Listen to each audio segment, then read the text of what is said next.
Challenge accepted. Everything's in the open. Okay. I think we're live. I never fucking know. Like the confidence that Savan has when he says, "Bam, we're live." Like I always click it and I'm like, "Is that it? Are we in? Are we not in?" And the same when I'm like finishing it, he always finishes his of like goodbye to this person, that person, whatever, and then like he's gone. Whereas I do it and there's just it's like a spinning wheel, and I'm like, are people watching us just stare at each other, waiting for it to end, or is it over? Like hanging up the phone lines with your girlfriend. So pretty quiet 24 hours for both of you guys. Sure. Nothing. Any news? Major, just life, dad stuff. What you're someone who's very in touch with what would you call it? Your cognitive side and your emotional side, Tim. What was did this have any kind of emotional toll? Like, did you wake up tired this morning? Did you wake up like did you feel a bit battered by it? No, I was excited by it. I mean, like I think the whole team's been really kind of like chomping at the bit to just not keep our mouth shut for a long time now. So I think there was definitely like it was just like all excitement all day yesterday because we're all really excited about it. Everyone's really fired up. So just to kind of like get it off of our chests and be like, oh, thank God, like we can be official. It's like when you date that girl, but you're not sure if you're like official, so you can't really call her your girlfriend, and you're like, what do I do? There was a little bit of like that. You're like, well, we're a team, but can we say it, please? So yeah. No, it's definitely been all positive. What was the delay? Like, why not? Because anytime I get any kind of news about anything that I'm doing, I immediately just like shoot my load and just tell everyone. Like, I see some people put up, like, they might put up a story saying, like, oh, really exciting news coming up soon. I can't do that. Like, I just immediately say, like, guys, this is happening. Why wait? Why not just say it straight away? I'm surprised we made it this long. To be honest, I'm surprised we made it this long because each one of these guys have been, since the day we decided this to happen, ready to just spill their beans to everyone. So, let's handle this as a business. We want to make a nice video for you guys. We want to handle our sponsorships well. I'm pretty sure all of them were good to take a selfie, put it on their story, and say, "Hey, we're coming." Yeah. Was there any kind of because I know, like, say, Tim, you put up a picture of you four at like in Miami, and there was no like what do you call it? There's no context. It was just a photograph. Was there any kind of like was there anyone kind of in charge being like, Tim, fuck's sake, like, why did you put, like, was there any, was it, did it go that far, or was it just like, guys, don't actually tell anyone until the open? We specifically, so we asked Nick, we were like, hey, can we just like put this up with no context? And he's like, it's just the one compromise that I've given so far in this situation. Oh yeah. So no, yeah, there was a approval was received, and then obviously Tola and I did it. The girls didn't post anything for whatever reason, so they didn't feel like it. They didn't think we were cool enough yet. It's probably a bit passé to them at this stage. They're just like, yeah, team, whatever. We're all excited. They're waiting. So they were waiting for the first weekend to see if it would work out or not. They were the girlfriend that wasn't sure. They were like, you're not telling anyone. They're like, yeah, okay, you can tell someone. So you were in Miami, Tim. You were on a team. You were with Ricky, right? Yeah, Ricky and DeLugos. And did I see you say that was one of your best experiences, like personal experiences at a competition? Did I see you say something along those lines? Yeah, I mean, it was just fun. Like, it was just like a really good time. I mean, I've done a couple teams. So I've done Wadapalooza. That was my third time doing it team. The other two times were with a 2+2, so 2 male, 2 female. I think back when it was like a qualifier for the games. But I never like did it with the intention to qualify for the games. It was more just like I had some friends that were like, hey, let's get together once, touch the worm, and then go see what happens and just have fun. And I really enjoyed those times too. And I mean, I think like part of what really kind of drew me to it, back in like, I think maybe 19 was the first time I did a 2+2 at Wadapalooza. Time is hard.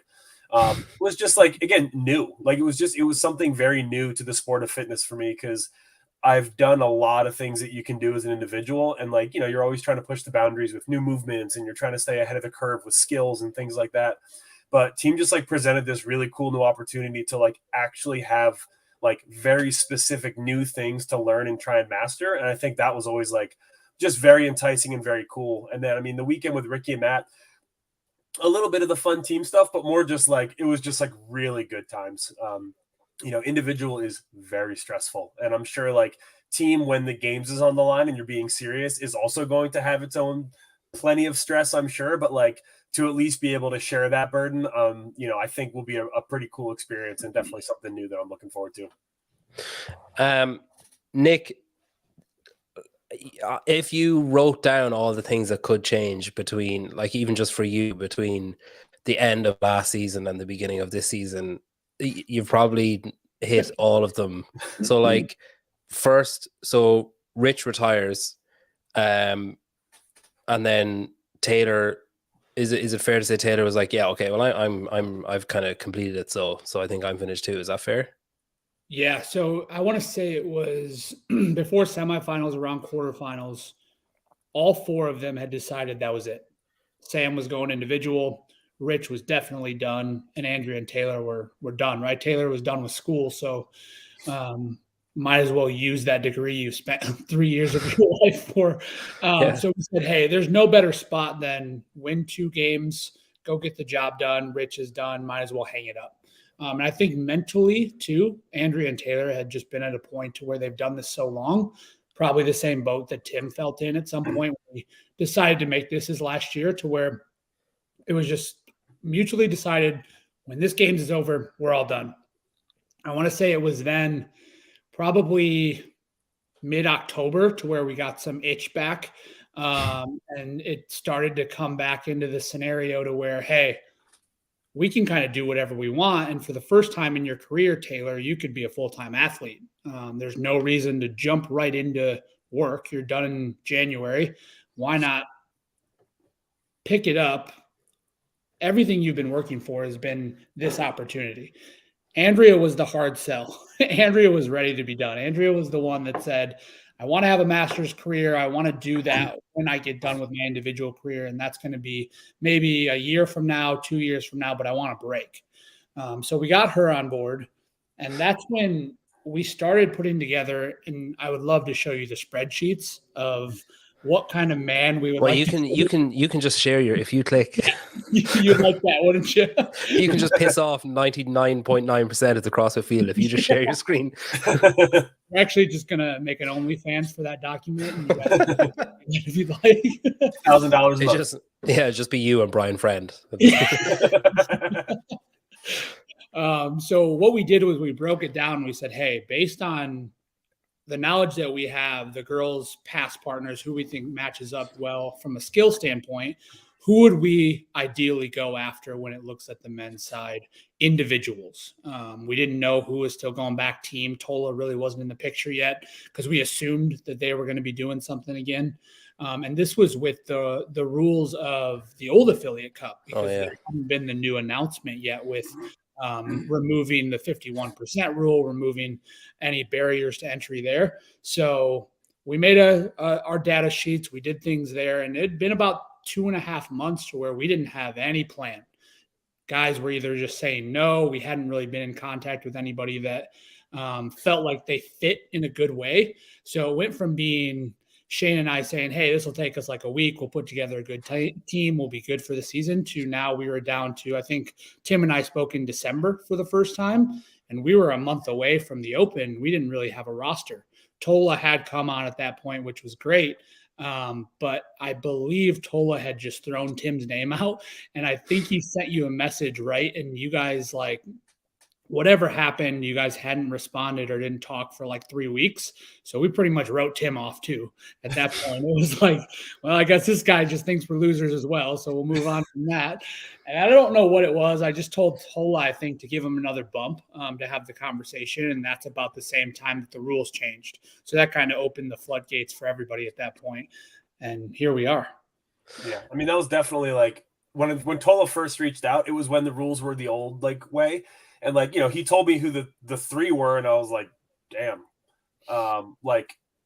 yeah, like I would definitely be interested, but there's not a chance that I can move, you know, like as long as that's a rule, it's just not even a possibility for me, just with the gym here. And then obviously wife, kids. So, and then, yeah, like Tola bumped me again. it had to have been late November, like maybe around Thanksgiving or something like that when they changed the rules.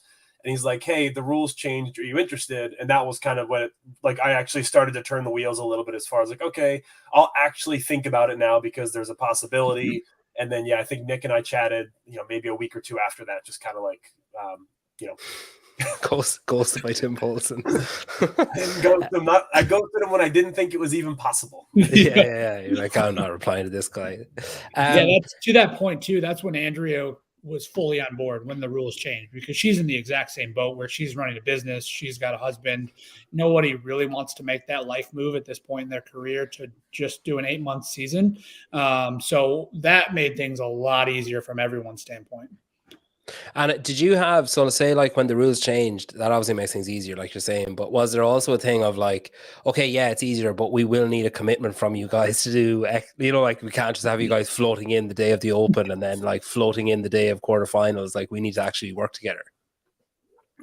Yeah, I mean, for me, that was definitely like when Nick and I first chatted. I mean, I think for me personally was just kind of like talking through that dynamic, because obviously like, I wanted to make sure that for me personally anyway, like I was very upfront as far as like what my responsibilities were here. Like, my wife is incredibly supportive and understanding. I will be able to travel, I'll be able to travel significantly, but as long as we can, plan it out as far out in advance as possible. Cause again, like she works a 9 to 5 at the hospital. She's a physical therapist. So like, time off is kind of hard to come by. We don't have much family locally. So there's a lot of moving pieces for me, but I can make it work. So it was more just like kind of the level setting of like, hey, can we talk about expectations? How often are we getting together? Things like that. And like, my wife and I are both planners, her more so than me, just to like make sure that we can lay it all out. And as long as we can do that, like I'm game for whatever we need to do.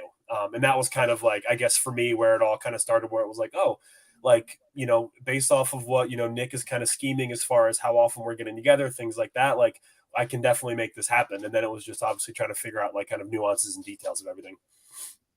Were you the driving force then, Nick? Were you going to like rest to prove and saying, I think we should do a team, or was it like a cumulative effort? Or I think it was something Taylor and I always had in the back of our minds, obviously being with two of the larger programming efforts over the last couple of years. There's never been any back and forth where we've had disagreements in camps, and Mayhem's always been a really close friend to us, and I've got nothing but great things to say about them. But at the end of the day, we were all separated. I was in Nashville. She was in Cookeville. We were living in Knoxville. So we maybe saw each other 1 or 2 days a week at that point. And it was something to where we had both worked so hard to get to where we were. We're given this opportunity now that you have 8 months to where you can put your career on hold and not have it affect things. We got to give this a chance. So that was step number one. Step number two was, how do we make this an opportunity to where these 4 athletes were at their point in their career where they should be as professional as it gets. So we need to figure out a way that we can cover all the costs for the team. We can maybe put some more money in their pocket at the end of the season on top of whatever winnings that they have. And that comes with its own obstacles, right? Especially when we didn't even have a team until December. So no matter how much planning there was done, we couldn't officially start reaching out to people, giving them kind of the lowdown of what we were thinking until we were completely solidified of the 4-person team. So once we got Tim on board, we had about, I would say, 60 days to where we needed to hit the ground running, be able to get all of this done in order to shoot the announcement video. So I would say the last couple months, it's been just on the grindstone, because we have been working against the clock with the Open coming up, where we knew we had a date we had to announce by. But it's all lining up perfectly, which has been awesome. And the personalities that we've come with these 4 individuals has been probably the best atmosphere I've ever seen when it comes to a team. And the other changes then are proven. So obviously Tia, like Tia and Shane had their amazing news, and I suppose the repercussions for the CrossFit community is she's not competing, but then obviously, better repercussions her end than for fans of the sport, I suppose. So they're obviously starting their family. So she's out for the season. That's obviously a big change, because I'm assuming from the outside looking in anyway, that she's always going to be like a driving force around the gym and like, you know, pushing everyone to reach new limits and stuff.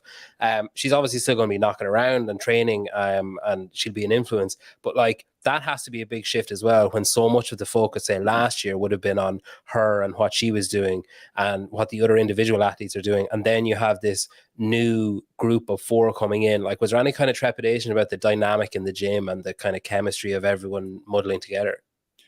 Yeah, I think the thing with that is we're growing as a brand really fast, to where it may be the perfect time for her to step away, because we finally have that extra body in there, to where from a business owner standpoint, but also fittest woman in history standpoint, she can give a lot of input to the athletes that are around. Whereas before it was really just, hey, Tia's here, you guys can train with her and we're going to set you up in a way that coaching is there for you, programming is there for you, but Tia, you know what she's doing. So let's jump in with her. Let's do what we need to do. But she is the primary athlete we need to worry about. Obviously, Brooke came along and people like that, which has been amazing to have. But now we have this opportunity with the team that it just kind of fits right in to fill that gap on the competition side. And it's been awesome. I would love to hear Tim's thoughts too. Just that first weekend, where Tia got to witness what they were doing, and she'd never really been around a team atmosphere of training, and she had a lot of feedback, which was great. And I think it's just one of those things that she offers eyes on a team like this, that she brings a perspective that not a lot of people will have. And she's going to help our individuals in that aspect as well.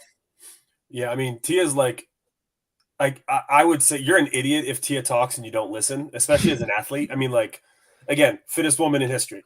And like also one of the nicest people on the face of planet Earth, which is like pretty crazy. I mean, just to have that, obviously be able to do both of those. But yeah, so it was definitely very cool. Like the first weekend, you know, you could kind of see her wheels turning, because again, she's never coached a team, really watched a team. She's always been kind of focused on herself. So like to see her kind of getting fired up about what we were doing, and like, you know, wanted to come over and like, you know, give us some chats after workouts, talk about some, you know, mentality things like training environment and just like ways to kind of like elevate all of that, is, I mean, hands down, one of the coolest opportunities you can have. Again, she's one of the most successful, you know, kind of driven people in the sport by a long shot. So that's definitely like unreal. Like just a very cool opportunity. And obviously Shane as well. Like Shane, you know, he's another fantastic person. He's got great eyes for a coach, and like, you know, just they're very nerdy about fitness in the best way. And like, it's going to go a long way. And I mean, yeah, the team dynamic is like, it's pretty great. Again, I played hockey growing up. You know, I've been on great teams. I've been on average teams. Like, you know, like when we spent the weekend, Taylor, Andrea, and I, and then obviously Nick, like live together when we're down there. And it's like, it was hilarious. You know, just like, it was a very good time. I think everyone clicked really quickly. You know, the atmosphere in the gym between the 4 of us is awesome. You know, so it's definitely just like, it's really good. And like, I'm not just bullshitting around. Like, it's going to be a lot of fun. And obviously, I mean, I think the better the environment, the more positive, the more laid back you can be, especially out of the gym. It's just going to make everything better. Communication is going to be more comfortable. You're going to feel more comfortable being honest with people, you know, talking through workouts, things like that. So, I mean, I think it's going to go a long way. And yeah, it's pretty good. Yeah, I mean, if you played hockey and then you have like Taylor and Andrea who basically spend all season calling each other garbage cans and like pieces of shit basically for the whole year, like they're going to gel pretty well with a hockey player.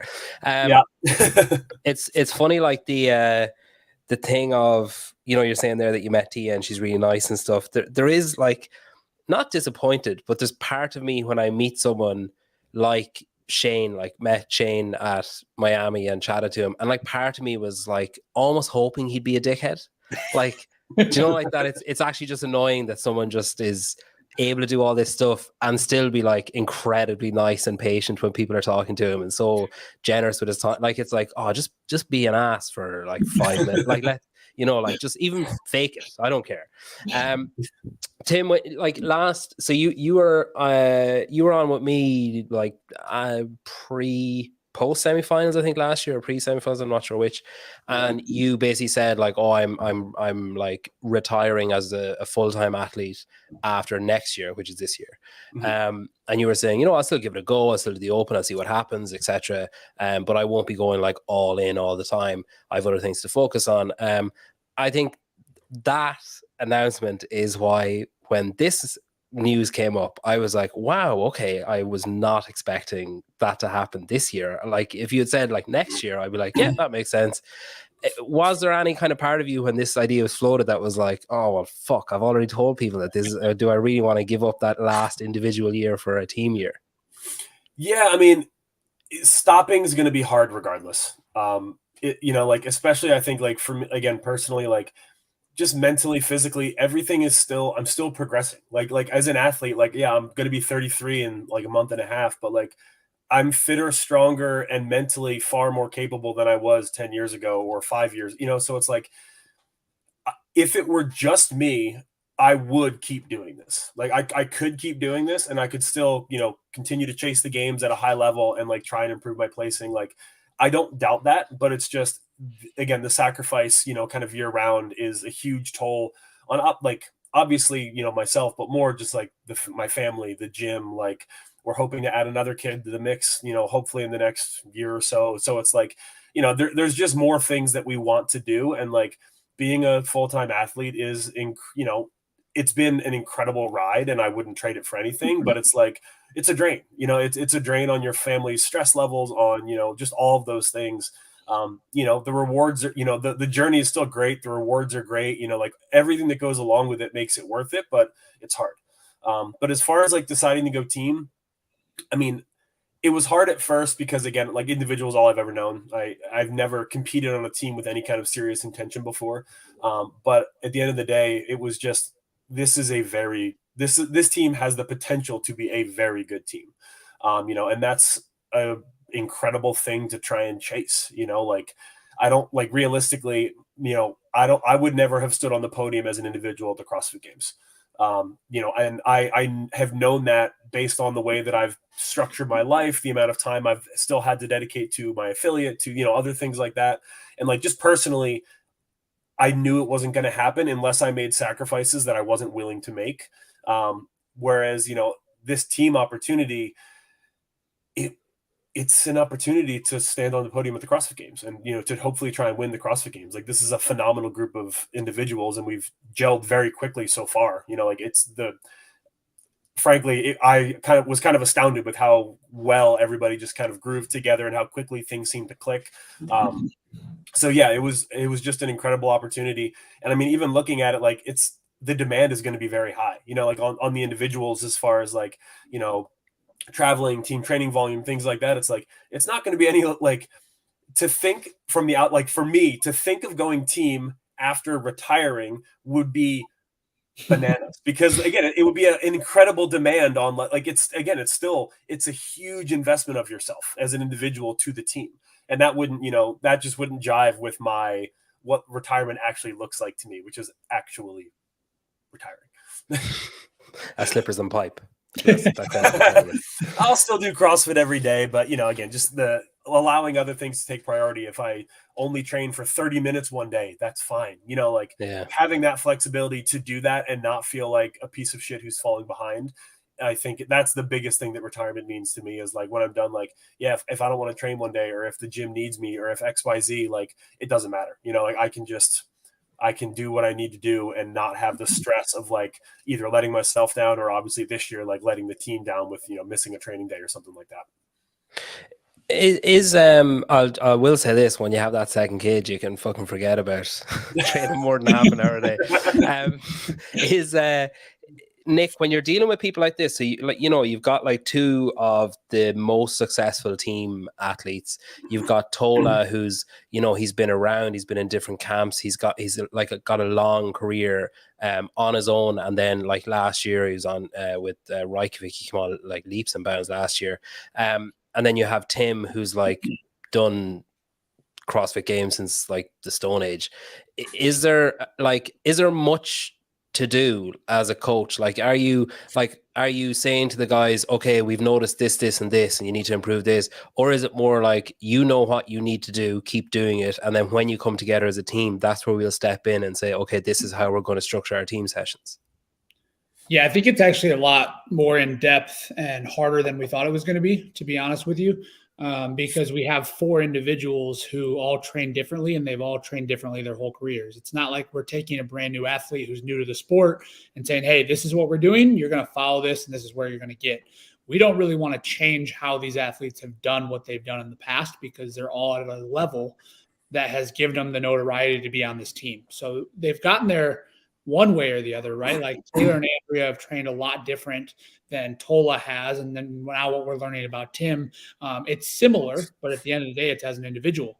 So what we're trying to figure out now is that we've got 2 buckets. We've got the in-person, all-team, majority of worm training, and then we've got their every day in between when they're alone. So how can we marry the two to bring their individual work into a team bias strength and weakness building, because we're all going to have difference there. But then also when we're together, hit more testers and hit more specific events that we have data on from the past years to compare ourselves against. Because I think the best thing with Mayhem over the last few years is that they knew exactly what was going to happen in every single workout that was thrown at them. Because Taylor, Andrea, and Rich, there's nobody better when it comes to teamwork. You could really throw whatever high level top 10 games level individual like Sam, whoever it may be. Tim could have done the exact same thing. And they're going to learn really, really fast on how to hang with that group. Now we're trying to figure out how to do that with 2 new guys, which can be tough. Thankfully, Tola's at a level to where his skills are just at a whole different even experience level than we even thought. He's just such a good addition to our team, not only from the team itself, but as the proven brand that he's such a good coach in the gym.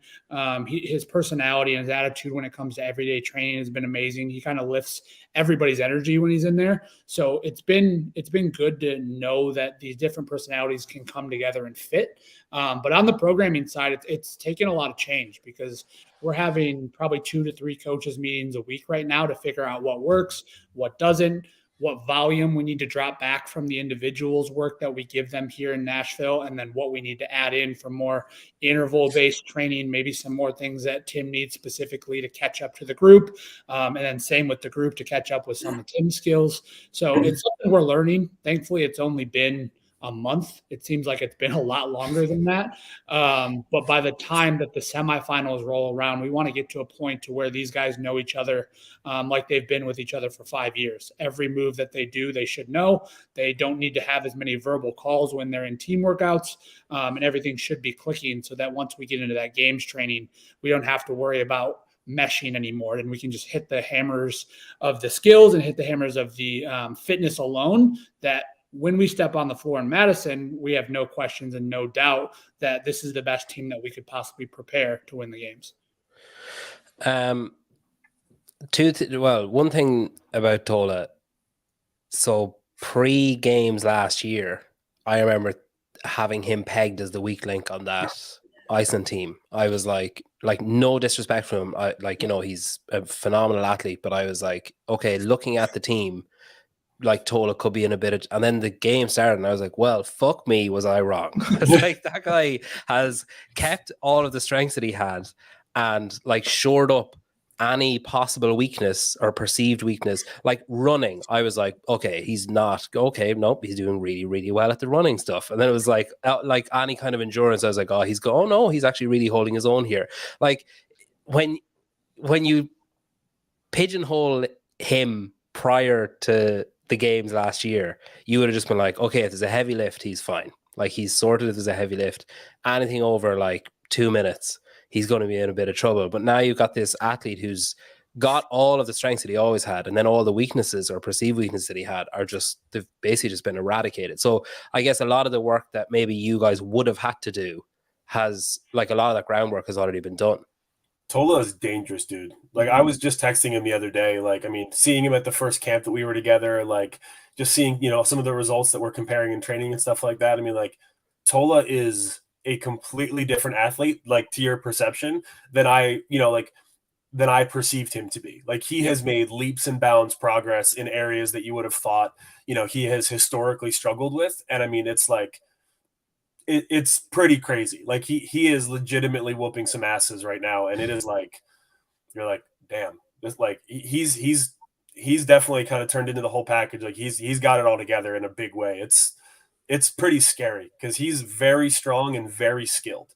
Like he can do a lot of really high like skill movements that are just a cakewalk for him. And now he's got like the fitness and the capacity and the engine to back it up. And it's like it's scary in a very good way.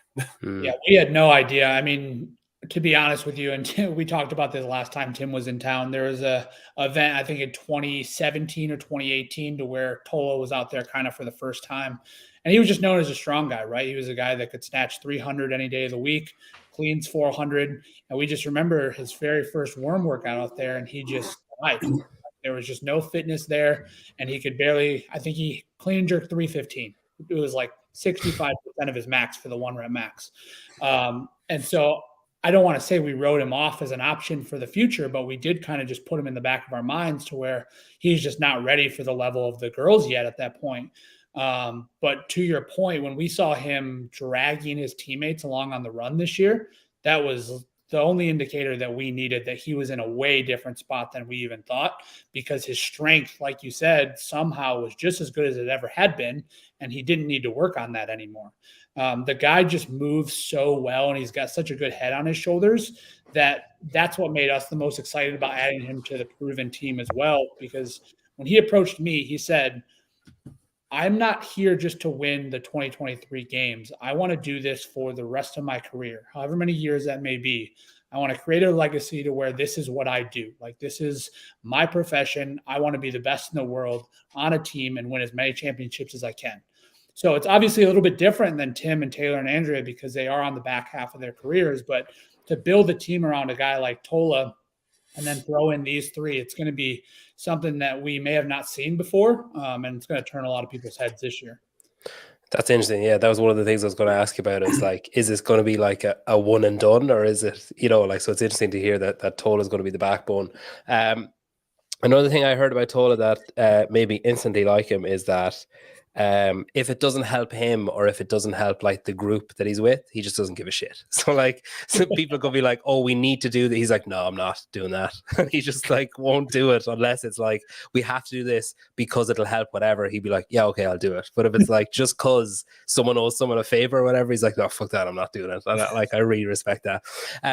Tim, are you looking forward to, say, competing? I guess it might not come up in the Open, but beyond the Open, those kind of scenarios where you get to like just go full send and then rest when other people are doing work, instead of going consistently yourself throughout the whole workout.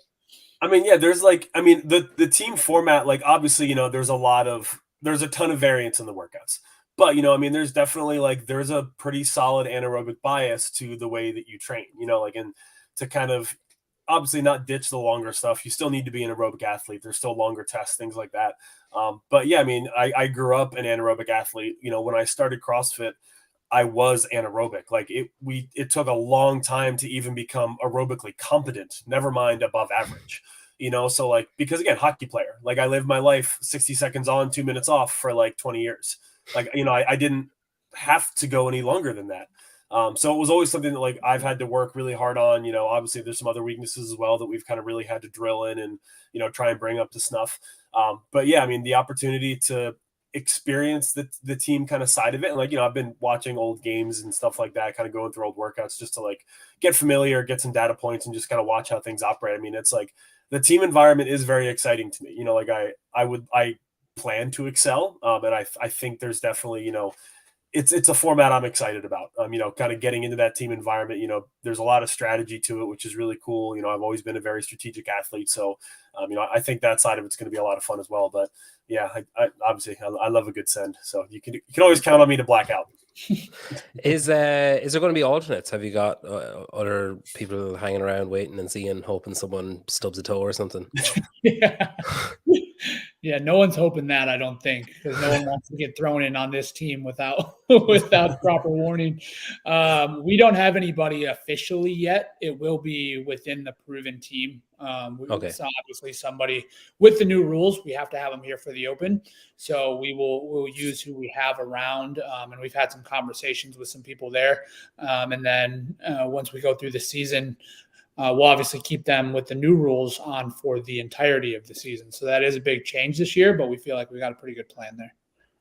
Tim, you mentioned earlier on that you realized, or you accepted early doors, I guess, that podiuming at the games as an individual was probably unlikely, and that your remit was to excel and improve year on year, or give your best each year, rather than be like, oh, it's gold or nothing. A couple of comments here. I mean, like, we're people saying that this team is a shoe-in for the podium, and Travis asking if the boys are nervous because the pressure's on with the girls. Like, it is very different for you this year, because if you haven't had that weight of expectation, either from yourself or from people around you or people outside your bubble, now, like, everybody is going to be thinking, like, if you don't finish third or higher, people are going to be like, oh God, what happened there? Like, is that something that you've had to wrestle with? Is it something that, like, are you taking it in your stride, or are you just like blanking it out and pretending it's not a thing? No, I mean, the expectations are there, and the expectations of each of us individually are there as well. Like, again, we didn't come together for any other reason.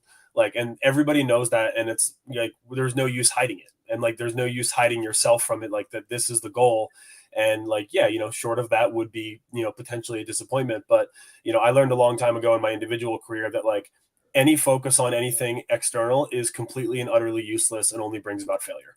And I've done that to myself a number of times as an individual athlete. I've set external benchmarks, pressures, things like that. And it's led to some of my worst performances at the games were purely because of that and had nothing to do with fitness. So like, I've learned the hard way that you don't get focused or wrapped up in that stuff, because it's not what brings that stuff about anyway.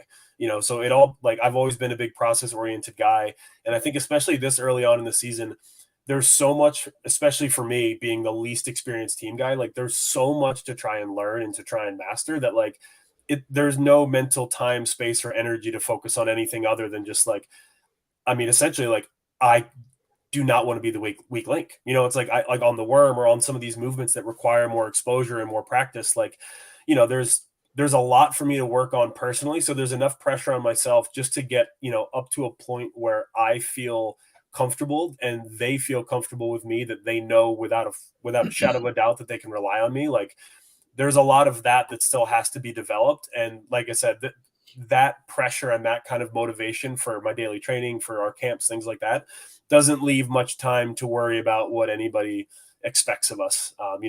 There's more than enough that I expect of myself, and kind of that I want to present to the rest of the team, that there's no there's no mental space for that.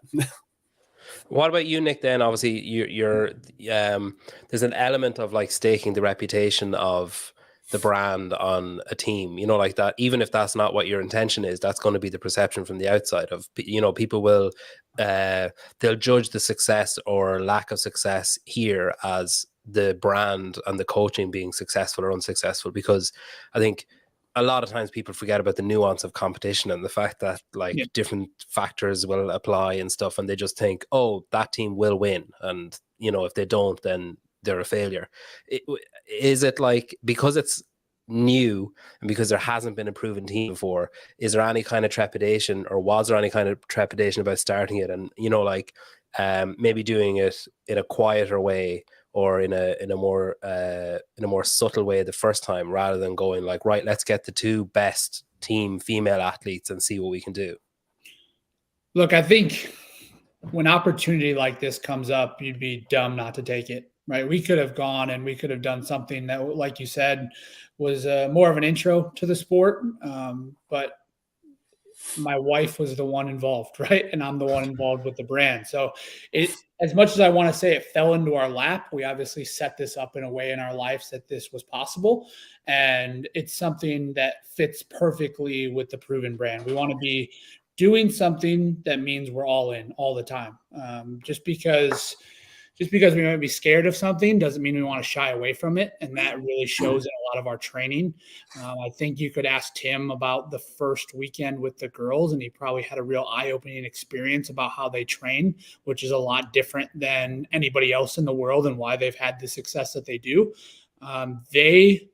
They train in a way to where they want to make you suffer at all times. They're going to race you in everything they do. They're going to bury you in every workout that they can, and they're going to bury each other. And that's the only way they know how to compete, because they've come from a spot to where they've been unknowns for years. Until they got to Mayhem, no one knew who they were. but they also worked a lot harder than anybody I've ever seen. So they're at a point now to where they're not just going to give that up because they're on a high stage. They're going to have to work even harder. And you can call that fear at the end of the day of not wanting to let go of what you've earned, or you can just call it seizing an opportunity. But that's definitely where their heads are, and they're not going to let any opportunity or any little training environment stitch or whatever it may be get in the way of them reaching their goals. At the end of the day is winning the games. Yeah, it is remarkable when you think about it, because like, you know, there is that thing of CrossFit of unknown and unknowable and testing yourself and trying new things regularly and all this, you know, historical stuff that's always been said about the sport and the training methodology and stuff. And then you've got a guy who has the strength of like 10 guys, and that was his thing, and he didn't accept that was his thing, and he pushed to earn, you know, new stripes. And you got a guy who his thing was qualifying for the games an individual, and then announces his last season and then says, oh fuck it, I'll go team then because it's different and a new challenge. And you got these two girls who built a legacy for themselves in Cookville and who like walked away, who were gone, and everyone had kind of just accepted like, oh okay then. And the easy thing again to do, like the easy thing for Tola to do is just do weightlifting. The easy thing for Tim to do is just see out his last season as an individual, and the easy thing for the girls to do is just be like, no, I'm done. And like all four of them turn and go in the opposite direction, like go against the grain to do something different. And the same for Proven as well, where the easy thing to do is like, well, let's just focus on our individuals and see if Tia comes back next year. And like that's the easy thing to do. So yeah, kudos for spicing things up for the rest of us for the year, if nothing else. Tim, is this so you have to go to, with the new rules, you have to be in Nashville and do the open workouts in Nashville? Yeah. So are you going like you're not going for 3 weeks though, right? You're coming back, is it? Yeah, so it's going to be, that was actually one of the first conversations, literally one of the first things Nick and I talked about when we had a chat on the phone about doing team, was like the open it's very meaningful to me as a leader of our affiliate to be present and to really be a part of it. So for us, Friday Night Lights, we've done it every year. There's been an open, we opened in 2012, and we've done the open and Friday Night Lights at the gym every year since 2013. And like I've always led it. I've always been there. I've always been the guy managing it. Like everything, trying to coach the athletes, all these things. And I didn't want to abandon my gym this year. In my mind, like it would have felt like abandoning them if I had just up and left for, 3 weeks or something like that. So the open's going to be a little bit chaotic. I think for Andrea as well, just as far as like travel schedules, things like that. So like, I'll do Friday Night Lights every week. I'll hopefully get home before Wes goes to bed so I can give him big hugs and kind of put him down for the night. And then I have a 3 a.m. alarm on Saturday to catch a 6 o'clock flight to Nashville every week. And then I get back into Syracuse at like midnight on Sunday every week. Okay. Syracuse is like an hour from my house. So anyway, and that'll be all 3 weeks of the open.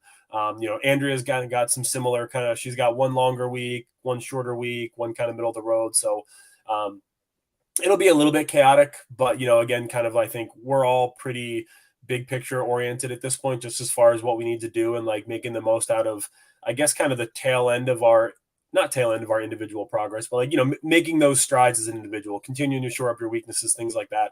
And then obviously highlighting the team stuff when we get down there. So, we don't necessarily, it would be nice to obviously have like 4 or 5 days at a time every time to do all the team stuff. And like, it'd be great, but like, we're also, a group of individuals, I think, that are, these guys are great enough at coaching that like, we're going to get the most out of our time together. And like, we don't necessarily need all the time in the world this early to lay some of those bricks. That time will definitely come. Those longer trips will be there, those more frequent trips, whereas the open's kind of a little bit more, I guess, obviously follow the rules and make sure that we get what we need to get done, and then obviously make as much progress as we can as a unit, kind of in the time that we have based on everyone's individual constraints and things like that.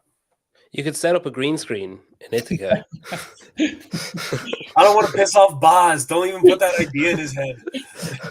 I bet someone have to go stand in downtown Nashville to prove that I'm actually there. Yeah. With like a clock he or lives something. Here.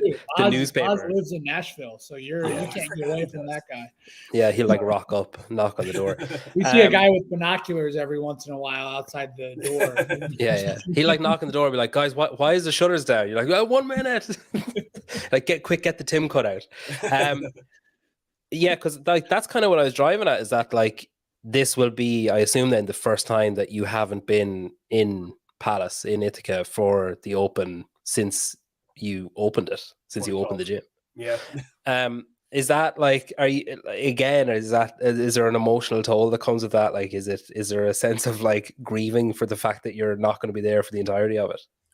No, because for us, Friday's the big day. Like we do the open workout in class all day. So I coach Friday morning. So I'll be at the gym I coach the morning 6 and 7, and then I'm usually there throughout the middle part of the day, kind of finishing some setup, things like that. And then I'm always obviously there for Friday Night Lights leading it. So Friday's our big day. So being gone for the weekend obviously is more just it doesn't affect the gym much. Like the Friday is the gym's big day. So there won't be much missing out from that perspective, especially because personally the Open has always been a gigantic ball of stress. Like I have personally very rarely enjoyed the Open. Just because it's like it was a games qualifier for a few years, and like there's always the pressure of for a while it really directly determined your placing in semi or regionals, and so there was all these stakes on the Open for so much of my career that the Open was never any fun whatsoever. It was always like do the workout at least twice, sometimes 3 times, stressfully scan the leaderboard and text all of your friends all weekend. So it's like the Open has never been fun for me. It's been fun to lead the community and have them experience it, but on a personal level, the Open has not been much fun. So I'll actually thoroughly enjoy going down to Nashville and doing the Open workout with some of the teammates and like having a good time with it, throwing down, racing some folks, just using it as a training session to obviously kind of just buy into the team stuff for the weekend. And it is when you used to text your friends and tell them how you did or ask about it, was there people that you text knowing that they would definitely not tell you the truth and that you'd have to try and work out what they actually did? Or was there a group that you were like, oh, I know if I ask Vellner, he'll tell me exactly, or I know if I ask whoever, he'll tell me exactly? Yeah, I had there was obviously a couple of us were close enough that like you wouldn't bullshit each other because it was, you were close enough that you could be honest. There were definitely some folks that would bullshit around a little bit. But yeah, no, not people that I would reliably or regularly text for Open scores. Yeah.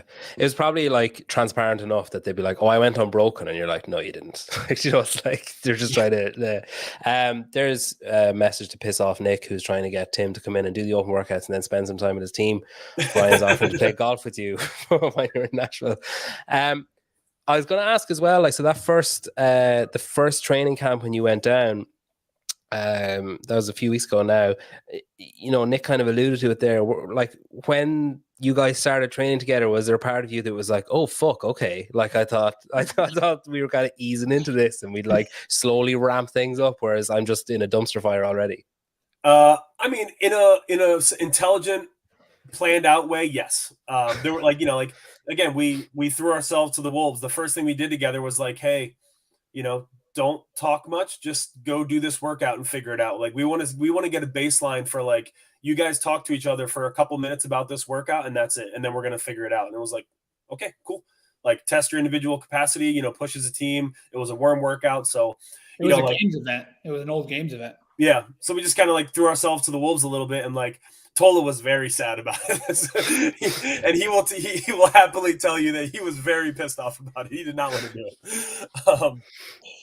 But yeah, no, it was definitely, it was cool. I mean, just, yeah, the environment. And I think the other kind of interesting piece was like a lot of us, I think, were kind of, you're getting off the tail end of your off season. So you're still like, personally, I know I'm very strength biased still. Like I'm still trying to bring my front squat up, trying to bring my clean up. Like we haven't been doing a whole lot of CrossFit. So like, Wadapalooza was more CrossFit than I'd done in months at that point. And like the first weekend we were together was more CrossFit volume than I've done in a hot minute. So it was like kind of testing the waters out a little bit personally as well, just as far as how your off season kind of prepared you with certain movements, things like that.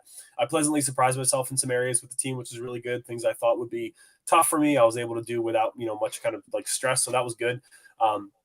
But yeah, the killer mentality, killer mindset environment is like, it's going to be a lot of fun and very dangerous.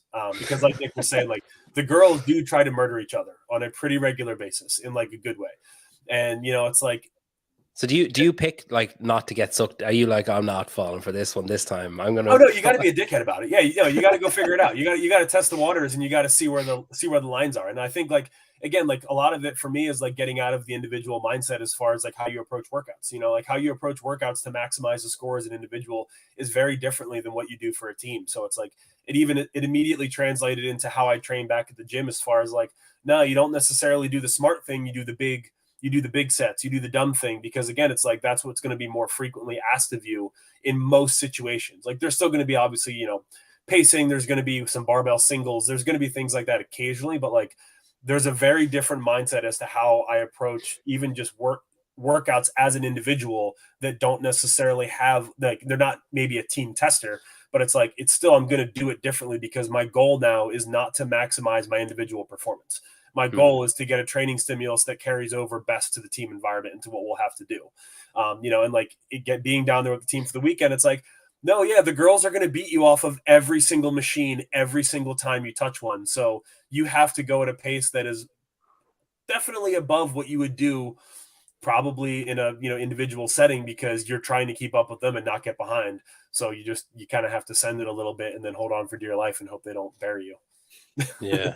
And they're going to bury you no matter what every time, because that's just how they are. You would think like, oh, cool, the guys are going slower. That means we get a little bit of a rest. But no, you guys need to catch up to us instead. That's how that usually goes. Yeah. Noticed it already. It's already a thing for sure. Yeah, it's like, fuck you for going slow. You need to catch up, as opposed to like, oh, we'll all work together. Don't ruin my workout because you're out of shape. And then you really get like, then you get that moment where you're like, wait a minute, I can beat them on this thing. And you're like, I need to absolutely fucking throttle them because they need to pay it back a little bit. Like you get that moment, you're like, okay, this is my time. Like I have to try and put them in a hole because you're like, you've got this internal monologue going for the last 8 workouts, and it all unleashes on the last, and you're like standing over them pointing, and they're like, what the fuck is this guy's problem?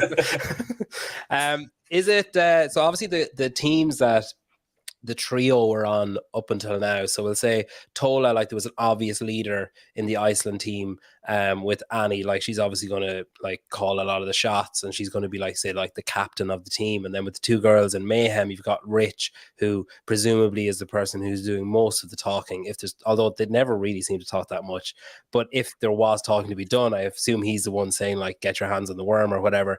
Do you Nick, do you guys sit down and like assess your group and pick someone, or does it kind of naturally happen, say in that first workout with the worm? Is that kind of what you were looking out for, to see would anyone step up? Yeah, we knew in this environment that Taylor and Andrea they could not work out together for 8 months and show up in Madison and be completely fine, because it's been such a long career together. But to your point you just made, if we're having to talk out on the floor, or people having to be a leader or a captain, that means we're not where we need to be from a teamwork standpoint. That'll happen in the next couple months, but by the time the semifinals roll around, everything should be nonverbal. Everything should be exactly how we talk about it before the workout. So when you're on the floor, you can just execute. Because right now we do have to do some of that with Tim, right? Because he's never been in that. And that means dropping the heart rate a little bit, making sure that from a movement standard, he's comfortable with how those movements feel on the worm. But when we get the game time, it will be something to where you're going to know exactly what your job is, and you need to execute that, or the whole team's going to pay. Tim, do you need to go? Do you need to collect Wes? I got 11 minutes, and then I have to jump in the car and go grab him from school. Okay, I mean, yeah, to Nick's point, like, I mean, I could even see it in the first weekend. Like, you know, they're very deliberate about how they approach things. Like, you know, Nick knows who's going to be where and what movements on. You know, like there's a plan and there's a reason behind it. So it's like, yeah, like sometimes you're the call guy, sometimes you're not, and like obviously that will start to fade. And like you can even like I could already kind of start to feel it. Like, again, I've always considered myself a pretty like just kind of level-headed, I guess, analytical athlete. So like looking at the worm and like just kind of feeling it, it's like, okay, like, yeah, I feel what it looks like. I see the cues of when, like, this is the cue of where the worm goes for this movement. This means you're ready. So like just kind of starting to pick up on those things and realizing that like the verbal call could very easily go away. Like I already see that. Again, it's obviously going to take more reps as a team to fully eliminate it, but it's like, it's pretty not easy to see, but like I'm picking up pretty quickly where those things go. You know, just kind of like where they're going to be like relevant.